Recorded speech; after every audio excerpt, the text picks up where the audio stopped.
Oh no, he's being negative. It's another one of those segments. You're poison, are all things they'll say.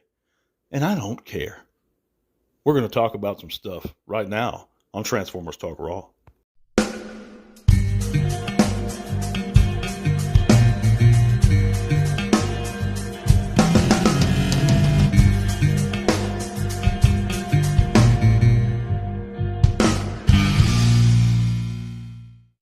All right, friends, thank you for coming back and listening to another TTRP. That's a Transformers Talk Raw podcast on YouTube and Spotify. I'd like to thank each and every one of you for coming in and checking out this week's segment.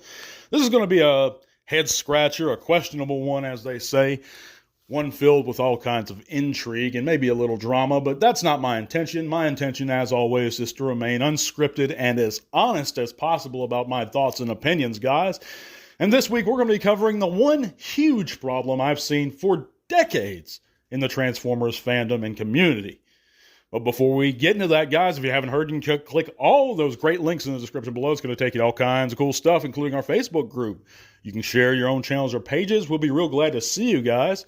Also, you can help support the podcast via Patreon. That $1 or $3 a month goes a long way towards supporting the show and keeping those great giveaway figures coming. And of course, if you are a patron, you're automatically eligible for an entry into every giveaway we have each month. And we're going to be giving away a new great figure next week. So stay tuned for that, guys, and consider help supporting the show further. But if not, I appreciate you coming in, hitting that thumbs up, and subscribing if you're not. But there's a huge issue that I've seen, guys, and it's been for decades. And it's not just a Twitter problem, although recently I must admit the Anons of Twitter have been on their rants with their pitchforks, going after anyone with a dissenting opinion about Transformers 1. And the way I look at it is if they share their thoughts and I have to see their thoughts and how great the masterpiece of cinema that film is, I'm going to share my own.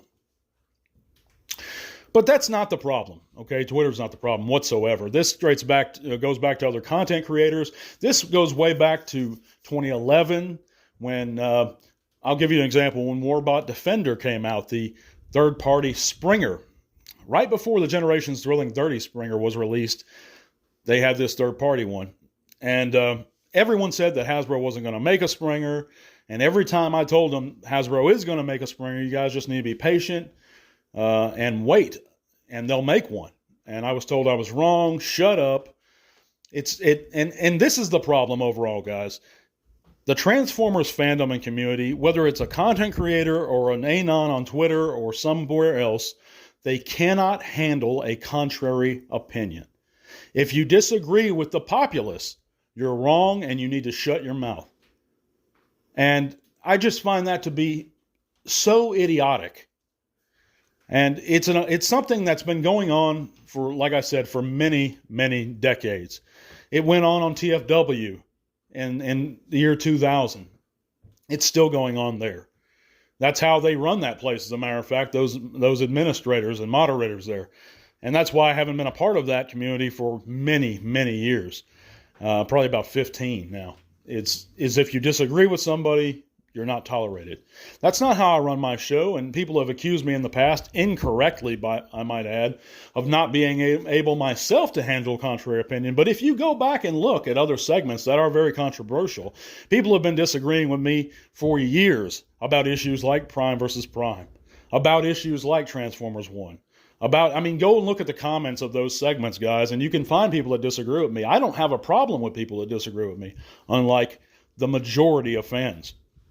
I have a problem when people get disrespectful and go into personal ad hominem attacks. That's not how I roll. Now, if they do, I'll certainly join them. But I don't ever start disrespect unless it's given to me first. But as I said, and I digress, guys, there's examples all over the place just this week for voicing my thoughts further about Transformers 1 on social media platforms. I've received death threats that I can't show you. They're too vulgar. Other people have, and it's just because we disagree with these people about either the film or something else. And people say, well, shut your mouth if you don't like it. Well, like I said, it works both ways. If I'm going to be presented with somebody's opinion on something within the fandom, and it's my job as a content creator, and that's my shtick, that's my whole deal, is to find a subject every week to talk about and voice my opinion on. You might not like the opinion, and you might disagree with the opinion, and that's fine, but that's my job to do. But some people just can't handle it, and their world stops turning. And I never understood that. I realize that a lot of those people on Twitter are like young kids, and it's probably like the whole hype behind that film is on that platform. It's probably like 20 guys with, 400 different burner accounts. But I digress. It doesn't matter, because this problem extends to all aspects of our hobby and our fandom. And it's probably that way with Transformer fans in reality too, in real life. My issues with other content creators in the past, and I'm not going to drop names because I don't want to.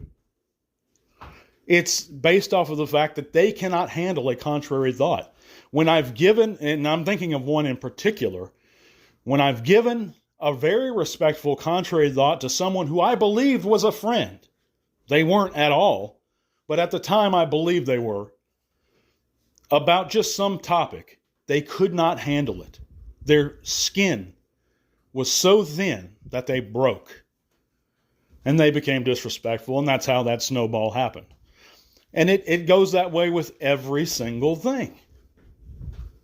I remember one time there was a live stream with content creators, and I believe that children watched that show, and I voiced my opinion, and they were being vulgar.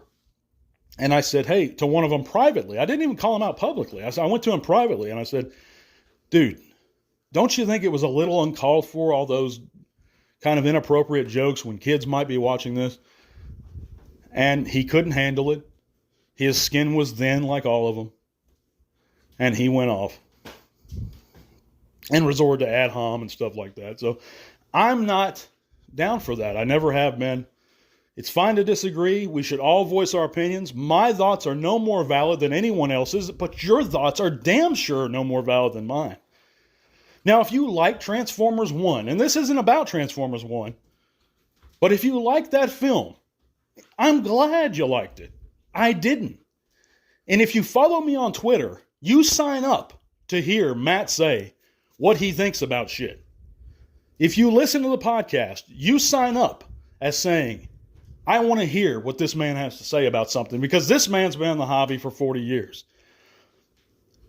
And another thing is, I don't understand how G1er has become this derogatory term by these jacket-holes on Twitter or anywhere, on social media, Facebook, wherever, groups.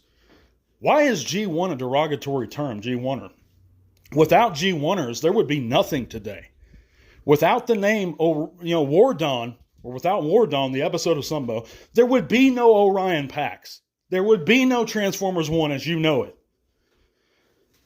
Everyone dogging G1 needs to get on their little anonymous knees and kiss G1's feet, because there would be no Transformers without G1. And without old farts like me writing to Hasbro in 1992, begging them to return the Transformers to store shelves, we might not have gotten the Beast Wars or Generation 2. So I just think there's a serious lack of respect amongst the younger crowds, but I also think that there's a serious problem with not being able to handle contrary thought. But that's my thoughts, guys. Let me know in the comments what you think. We're going to get along. We're not going to have much news this week. We're going to cover one thing, and I guess I'll cover this real quick. We've seen these G1 style Walmart reissues on this great collector packaging. And of course, they revealed Bumblebee and Gears. One thing I didn't understand is, I do love the packaging, but for Bumblebee and the fact they're using the Netflix mold, more accurate Toon style colors. But for the Gears, they gave him a toy accurate head, which is awesome. But why didn't they do the same for Bumblebee? The original toy Bumblebee didn't have a mouth. He had a mouth plate there. But other than that, these figures look great. Let me know in the comments what you guys think. That's really the only news for this week. There's a bunch of news, but it's not really too monumentous of news. But we're going to move on to this week's listener questions and our custom of the week. for listener questions. And last week, I posed it to all our listeners of Transformers Talk Raw to submit questions for me to read and ask on the air. This is going to be the first of these many segments I'm going to get into. And first off, the listener Storm 1A11A asked, do I collect any other things? Are there any other things I'd like to start collecting? And what started my love of Transformers? Well, I do collect other things. I used to collect ancient Roman coinage. I know that's a very boring thing to talk about, but I loved collecting ancient coinage. I'm also a big Magic the Gathering player. I used to collect those cards. I still have a bunch of them in a closet somewhere. But I had rated cards from the old sets. Long-time Magic the Gathering player. As far as the things I'd like to start collecting, I collect other toy lines too, actually. I collect the old Playmate Star Trek line. I collect Star Wars The Black Series. I used to be really into Marvel Legends, not so much anymore, and the G.I. Joe Classified series, but it just got to be too expensive with the Transformers and everything else. But what would I like to start? Man, that's a rough one. I think I'm pretty stretched to my limits as it is. I'd like to get back into the old numismatics and that ancient coin collecting again because I love history, I always have, and I just think it's a really cool thing to put your attention on. But what got me started with my love of the Transformers? Well, that's an easy question to answer. When I was 3, I received Blur in 1986. And I caught the third season of Sunbow, and that's my earliest memories. And that's really what started in sharing those memories with my older brother who got Sandstorm the same time I got Blur. And that was the genesis of really my love for the Transformers, and it never stopped. But moving on, Professor Meme, and I thank you guys for submitting all these questions, by the way, it's awesome. But Professor Meme 2457 asks, which Targetmaster do you still want a figure of? Definitely, I think that they should remake Misfire. We saw him in Titan's Return, but we didn't really, a lot of people missed out on him. He had a very limited run here in America, and I think that's one that could be easily remade. I also like to see the other smaller Autobot Target Masters like Quick Mix and Landfill get new versions of. And I'm sure we will soon. But also, which GoBot is my favorite? If you're talking about toys, then I have the Super Deluxe GoBot Warpath. He's in an Apache helicopter, and I just think he's so awesome. I also love Hairfiend and Psycho and a lot of those Super GoBots. Those are very awesome. As far as character goes, you gotta love Psykill. It's just the bad guy. But, thank you for asking those.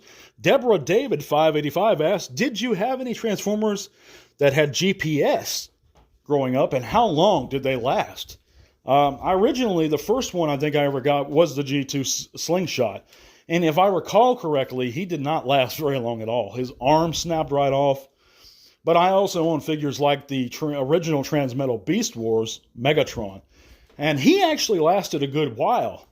But eventually, I think at the torso, or this joint in the torso, that just snapped in half too. So yes, GPS is real, guys. And I don't know if it is still, but and I think time will tell with certain figures. I think maybe Metal Hawk and others. But maybe they've solved that problem. I hope they have. I think in like a couple years' time, we'll be able to tell with figures like Black Zarek, the Titan class one. And hopefully it's gone. It's a thing of the past. But thank you guys for submitting those questions. Our custom of the week is going to be from Moggy Zapardas Customs via Facebook, and you can check out his customs there. We have a custom Leodoric from Visionaries using a Legacy Leo Prime, and I thought this was an awesome, awesome figure. And clearly he used an original head from the Visionaries figure. This was an old line that utilized holographs, and they were supposed to be magical knights. And I just think this is a great, great homage to that classic Visionaries figure. But yeah, guys, thank you so much for listening. I'm going to continually trying to improve the podcast in every way possible. And I'm sorry about the late delay as far as uploading, but we're going to have a new segment next week with an interesting topic and be doing that giveaway. So God bless you guys, and to all are one. This podcast is made possible thanks to the support of listeners like you. Thank you.